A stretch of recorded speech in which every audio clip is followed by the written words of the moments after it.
morning, everyone. This is Deborah. I have a very large family. I'm talking thousands. I don't even know most of their names. But that's why I also have this channel, is also to help people and for my family to know what I'm up to, right? So most of my family knows my medical journey, but I will share it with you. I've always done the work of two women my whole life. I think that's the number one problem. I have degenerative disc disease, which it means I will never get better. But because I did the work of two women most of my life, I'm now down to the energy level of one woman, and that makes me mad. So I try to overcompensate, and I do pay for it the next day. And I am in pain the next day.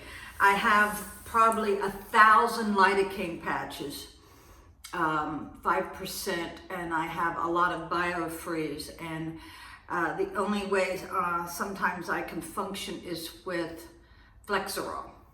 Now, when I was out of the country, I bought some called Reflexen, Reflexen, and that's going to help me through. It's very hard to get Flexeril. It's a muscle relaxer from your doctor. They don't like to prescribe it. You sure the hell can't get opiates. You can't get anything for pain. I was on gabapentin, and then when I realized all the side effects, I go, oh hell no, and I got off the gabapentin. During my divorce, which took 7 court cases, 7 years, I did have to go on Ambien because I couldn't sleep. And the Ambien actually took some of my memory away. I was on it for 10 years. Little did I know nowadays, when I worked in the pharmacist at Walgreens and I was learning about pharmacology, you're only supposed to be on Ambien for a couple of weeks. Of course, always listen to your doctor, don't listen to me.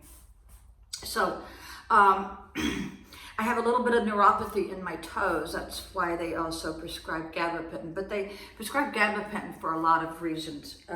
So it's not just about neuropathy.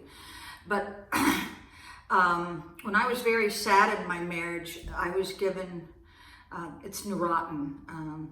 I gained like 15 pounds when my psychiatrist put me on it, and it does make you gain weight for some people, so watch out for that. So I remember that from back then. So back to my medical history. I've been in many car accidents. When I was 16, I was thrown through a windshield. I have a scar from here to here. They shaved my head. I have many scars on this arm, which is why I always wear sleeves. I also have scars on my left leg. I was in the hospital with traction for 2 weeks at Fairfax Hospital. Then when I was a deputy sheriff, I was working midnight shift and had to make a decision on black ice. Do I go over an embankment or do I hit a new Corvette? I chose the Corvette. And it kind of broke my nose here, which is why I sniff a lot, because this little bone has been broken. My face, back then, you didn't have to wear seatbelts, but I wear my seatbelt each and every time, people. So I got that accident, and then when I was in Florida, I got run over by a car in Satellite Beach. The lady was speeding, she wasn't watching. I was trying to tell her to slow down. I had my hands out. I saw her coming. I turned my head for a split second. She ran over me. Oh my God. I was in the hospital again for 2 weeks. My left leg did $2,500 worth of damage to her brand new car. She was from Korea and she did not have insurance. Thank God I had uninsured motorist, which helped pay for my hospital bills. I had a black eye. This whole side of my face was black and blue and damaged. I had to wear a patch. I had crutches. And my husband did a very good job taking care of me. He got me a hospital bed and a little commode next to the bed. So he was very good with that. And I never thought I could walk properly again. And then let's see, I'm forgetting a lot of car accidents. I'm sorry, I forget. Oh yeah, when I was first married, I was driving my 66 convertible Mustang on Route 50. And I used to race at the racetrack at Old Dominion, straight drags. And I guess we were very, very poor. We were living in the friendly village of Dulles, which is now called something else. It was a mobile home park. We owned our own home when we were 17, believe it or not. Let's see. He put on a pair of slicks. I guess because we didn't have money to buy another tire. I don't know why he did that, but I spun out in the rain, turned upside down into a ditch. Now, I was working for Fairfax County Police Department then, and I remember crawling out, and what saved me was I went into a ditch with a convertible, so my head, when I was upside down, was protected in this gully. So that did a number on me. So let's fast forward. I know I'm going to forget a couple of accidents. I was never wrote up, people. I was never found guilty of driving bad or anything like that. So when I was working in Dallas, Texas, near Harry Hines Boulevard, I was like a manager at Blockbuster. I had to open those VHS tapes, and like 500 a day, and my wrists were hurting me, and I thought I had carpal tunnel, but they did an x-ray on my back, and they came back because I was having some pain loading and unloading my dishwasher in Dallas. I was helping my husband go through the A&P school at Love Field, and they came back and they said, you have degenerative disc disease. Well, back then we didn't have Google. I didn't know what the hell it was. I just knew it wasn't good. And I had to go to therapy for 3 months or something like that. Also, while I was at Blockbuster, they fired everybody but me because they caught them on camera carrying out bags and bags of VHS tapes. And I remember we got somebody new who didn't know anything about Blockbuster from, I think, IBM. I think he worked on copy machines, hell if I know, but he told me to pick up this box one day, and I said, no, it's too heavy. He said, pick it up anyway. Well, it hurt my back too. My back was, kind of already showing signs of wear and tear. Now, a lot of people say, well, that's just normal for people aging. No, that's bullshit, because I was in my 40s, early 40s, people. My children were still in school. So that's bullshit. So I knew that I was going to have problems the rest of my life with my back. So fast forward, when I left my husband and I was living in our summer home in Ocean City, I was laid up on the couch. I thought I had a bladder infection. So I went to the doctor, and he just put me on, I think, some Xanax. He said, don't lay on the couch and don't move for a while. Well, one day I just decided to go to a chiropractor, and I never had gone to a chiropractor. But when I was in there, he did a full x-ray of me.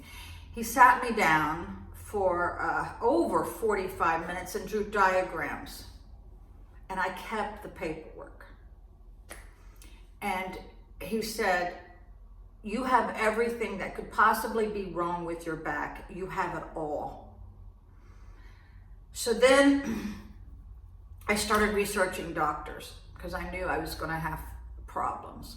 So I researched neurosurgeons. My mom said, Debbie, you better get not only an orthopedic, but a neurosurgeon, because she had had her back operated on. She had lifted up a bag of, I think, of cement when she was in the tile business. Her and my dad, almost everybody in my family's in the ceramic tile business.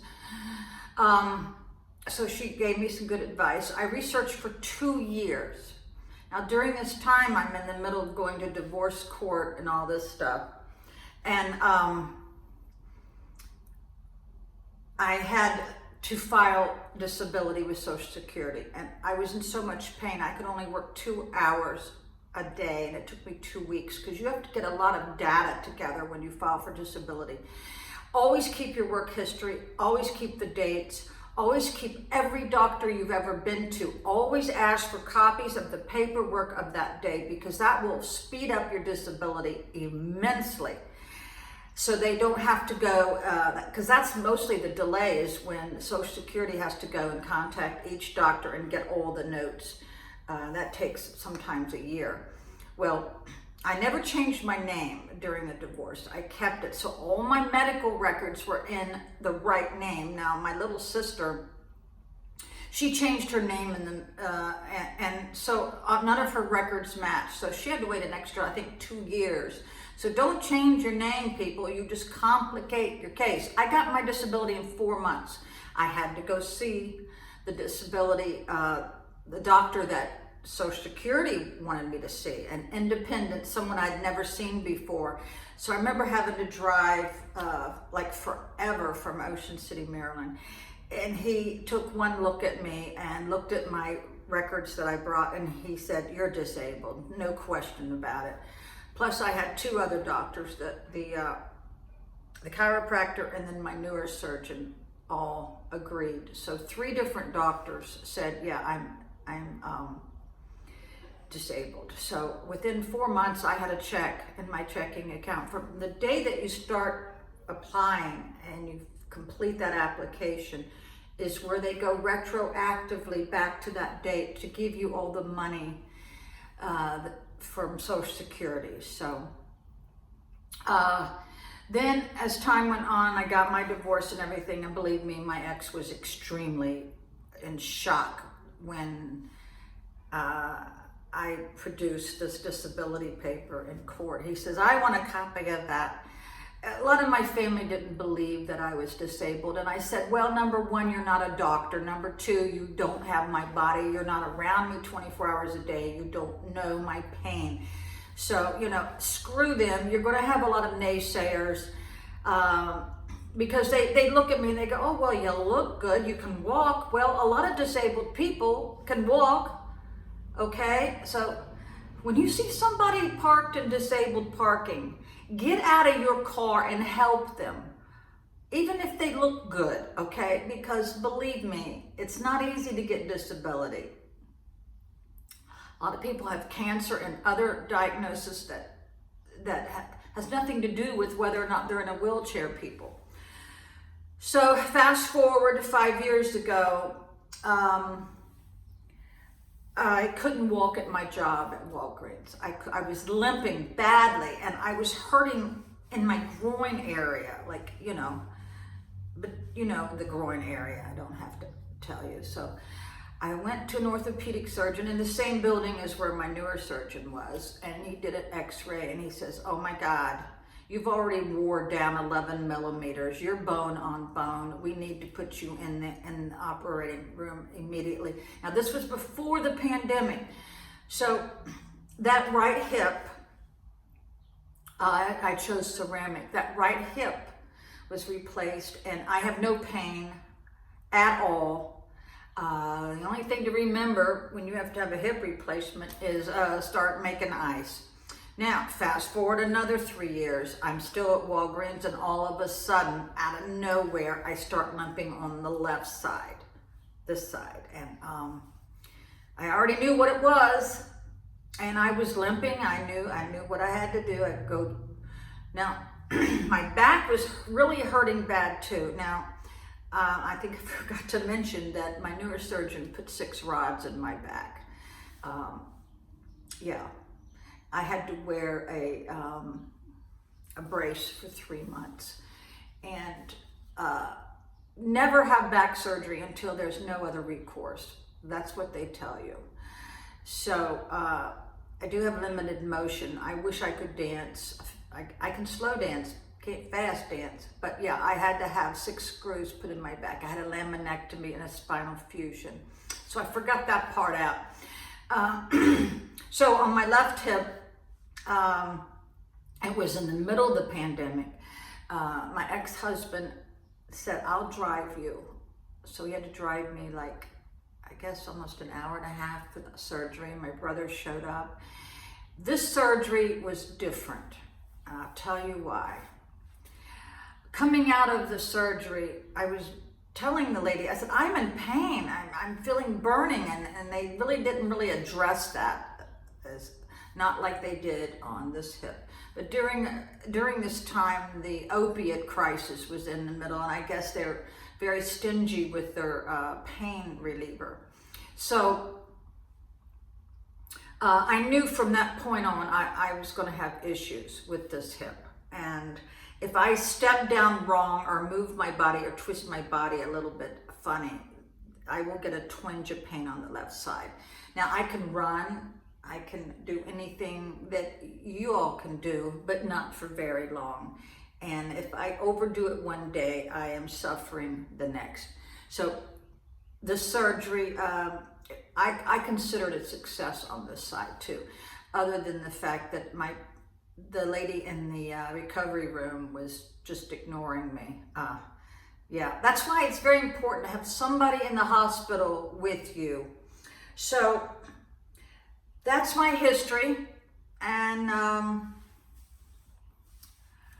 thanks for watching. I hope something I said hit a nerve with you all, and that you take care of yourself. And the only medication, I'm not on any pain medication. The only medication I'm on is for high blood pressure, which I got because I do like sweets, you know. And I also have, that's for the high cholesterol. Yeah, I have high cholesterol and I have high blood pressure because I do like sweets. So that's why I'm on, let's see, simvastatin. Now I got off of it for a year because I thought it was making my legs ache, and the doctor said, you get back on it because your cholesterol level went through the roof. But my blood pressure is somewhat near normal. It's usually 140 over 80, and that's with taking two different ones, amlodipine, which is generic Norvax, and lisinopril. So that's why it's important for me to get exercise. So like I said, take care of yourself. Go get your blood work done. Bye.